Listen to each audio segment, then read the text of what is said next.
আমাদের শুরুটা ছিল যে বিশ্ববিদ্যালয়টাকে একটি ক্লিন ক্যাম্পাসে রূপান্তর করা, আমরা সেটা করতে পেরেছি। আমরা আমাদের ক্লাসরুম গুলো যে দুরবস্থা ছিল সেগুলোকে আমরা সামগ্রিকভাবে এর মানোন্নয়ন করেছি।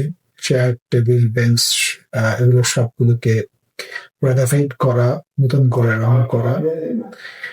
এগুলো ৩ নম্বরে আমরা একটা বড় কনফারেন্স এবং কার্নিভাল করেছি, যেটা আমি বলবো যে রাঙামাটির ইতিহাস এটা প্রথম, যেখানে ৩৪২ জন তার স্টার্ট করেছিল, এবং এর মধ্যে দিয়ে আমরা বাংলাদেশের সমস্ত বিশ্ববিদ্যালয়ের সাথে আমাদের কানেক্টিভিটি, যোগাযোগ তৈরি করতে পেরেছি, এবং সেগুলোর মধ্যে দিয়ে আমাদের ছাত্রছাত্রীরাও একটা নতুন ডাইমেনশনে কানেক্টিভিটি তৈরি করার সুযোগ পেয়েছে। আমাদের কোনো কনফারেন্স করবার জায়গা ছিল না, সেমিনার করবার জায়গা ছিল না, একটা চমৎকার কনফারেন্স রুম আমরা করেছি, এবং সেটি আমাদের স্ট্রেংথ বাড়িয়েছে নানান ধরনের আউটরিচ প্রোগ্রাম করবার ক্ষেত্রে। আমরা আমাদের বিল্ডিং গুলো, যেগুলো আগে দুটো বিল্ডিং করা ছিল, সেই বিল্ডিং গুলোর কিছু অসুবিধা ছিল। একটু বৃষ্টি হলেই বৃষ্টি বিল্ডিং এর মধ্যে ঢুকে পড়তো, সেগুলোরও সংস্কার করা, ক্যানাপি তৈরি করা, এগুলো সবগুলো আমরা করেছি। আমাদের ক্যান্টিন চালু ছিল না, ক্যান্টিনটাকে চালু করেছি একটা কমিটি করবার মাধ্যমে। ক্যান্টিনে কিছু নতুন ভবন সংযোজন করেছি, এবং খাবারের মানের বিষয়ে তদারকি ব্যবস্থা আমরা করেছি। আমি আসার প্রথম মাসেই মাস্টার প্ল্যানটাকে আমরা কনফার্ম করেছি, চূড়ান্ত করেছি। তার আওতায় আমাদের একটা একাডেমিক বিল্ডিং, একটা প্রশাসনিক বিল্ডিং, সেটি আমাদের ফেব্রুয়ারি মার্চে শুরু হয়ে গেছে, তার কাজ চলমান, এবং আগামী জুন মাস অর্থাৎ 2026 সালে 30 জুনের মধ্যে আমাদের দুটো বিল্ডিং এর কাজ শেষ হয়ে যাবে।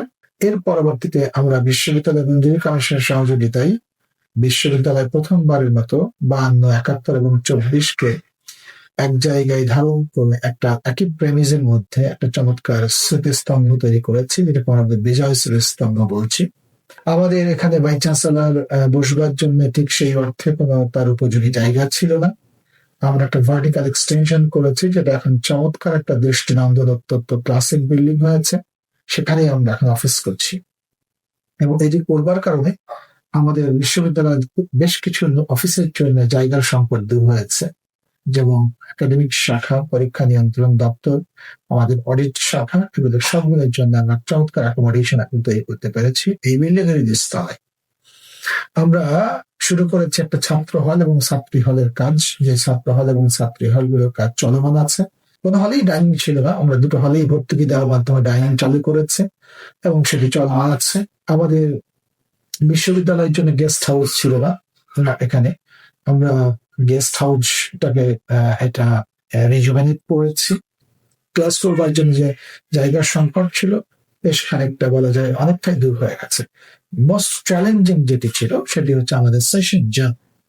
এই সেশন জামটা দূর করবার জন্য আমরা ছাত্রছাত্রীদের কথা দিয়েছিলাম, এবং সেই কথার আলোকেই আমরা এখন প্রতি সেমিস্টার পরীক্ষা 1 মাসের মধ্যে ফলাফল প্রকাশের উদ্যোগ গ্রহণ করেছি, এবং গতকাল পর্যন্ত প্রত্যেকটা সেমিস্টারের ফলাফল প্রকাশিত হয়ে গেছে।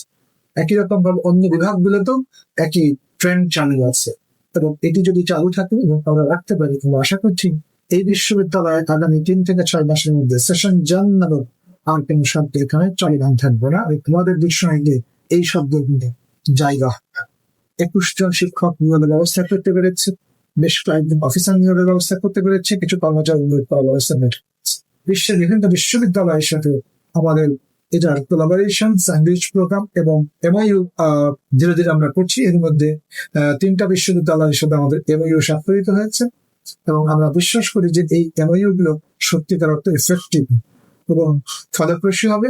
আমাদের ছাত্র শিক্ষক, ছাত্রছাত্রীরা সবাই এর মধ্যে উপকৃত হবে। দেশের বাইরে এই বিশ্ববিদ্যালয়টা সত্যিকার অর্থে একটা মডেল ইউনিভার্সিটি হিসেবে দাঁড়াতে হওয়ার জন্য আমরা আমাদের চেষ্টা কোনো ত্রুটি করতে চাই না। একেবারেই সবশেষ আমাদের যুক্ত হয়েছে বিশ্ববিদ্যালয়ের নিজস্ব পুল, পরিবহন পুল। তো এই প্রক্রিয়ার মধ্য দিয়ে রাঙামাটি বিজ্ঞান প্রযুক্তি বিশ্ববিদ্যালয় মাথা উঁচু করে দাঁড়াবে, এবং পাহাড়ের বুকে মানুষের জীবনযাত্রার মান উন্নয়নে এই বিশ্ববিদ্যালয় একটা বড় ভূমিকা পালন করবে।